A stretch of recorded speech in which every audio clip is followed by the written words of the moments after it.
Κάθε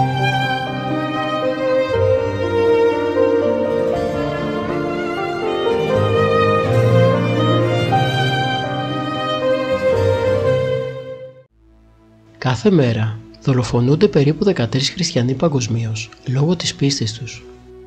12 εκκλησίες ή χριστιανικά κτίρια δέχονται επίθεση και 12 χριστιανοί συλλαμβάνονται ή φυλακίζονται δικαιολόγητα. Επίσης, ο μέσος όρος για τις απαγωγές ανέρχεται στους 5 χριστιανούς την ημέρα. Περισσότεροι από 340 εκατομμύρια χριστιανοί εκδιώχθηκαν για την πίστη τους το 2020, σύμφωνα με την τελευταία έκθεση που δόθηκε στη δημοσιότητα. Πρόκειται για 80 εκατομμύρια περισσότερους ανθρώπους σε σχέση με το 2019, με την κατάσταση να επιδεινώνεται δραματικά εν μέσω της πανδημίας. Τα στοιχεία αυτά δείχνουν ότι 1 στους 8 χριστιανούς παγκοσμίως είναι θύμα θρησκευτικών διώξεων, αναδεικνύοντας το 2020 ως τη χειρότερη χρονιά στη σύγχρονη ιστορία για τους χριστιανούς.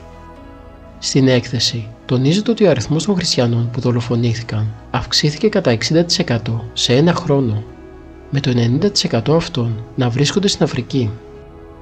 Πιο αναλυτικά, το 2020, 4.761 χριστιανοί δολοφονήθηκαν για την πίστη τους. 4.888 εκκλησίες ή χριστιανικά κτίρια δέχτηκαν επίθεση. 4.277 χριστιανοί συνελήφθησαν άδικα, κρατήθηκαν ή φυλακίστηκαν.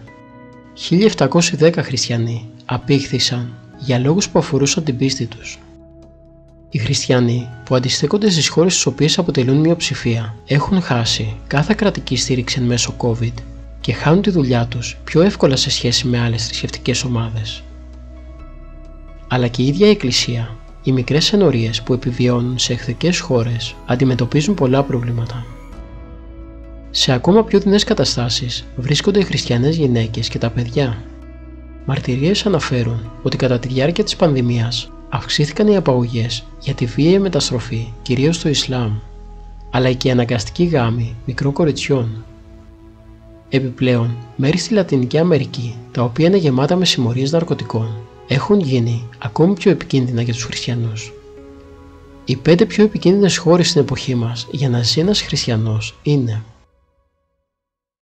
Βόρεια Κορέα.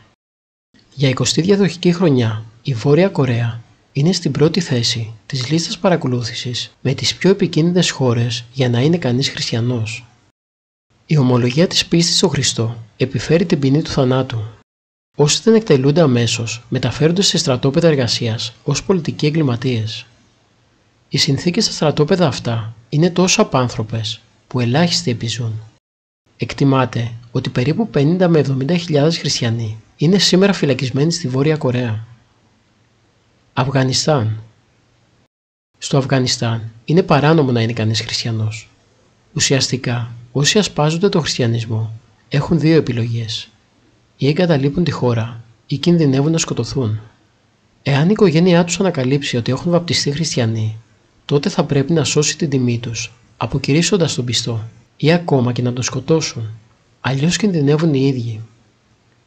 Όσοι μουσουλμάνοι αλλάζουν την πίστη τους και γίνονται χριστιανοί, συνήθως στέλνονται σε ψυχιατρικό νοσοκομείο, επειδή η αποκήρυξη του Ισλάμ θεωρείται σημάδι παραφροσύνης. Σομαλία. Στη Σομαλία, το Ισλάμ θεωρείται απαραίτητο στοιχείο της σομαλικής ταυτότητας. Η πίστη των Ιησού επιφέρει θανατική ποινή τόσο για τον ίδιο τον χριστιανό, όσο και για τα μέλη της οικογένειας του. Οι γυναίκες που ασπάζονται τον χριστιανισμό διατρέχουν υψηλό κίνδυνο βιασμού και αναγκαστικού γάμου.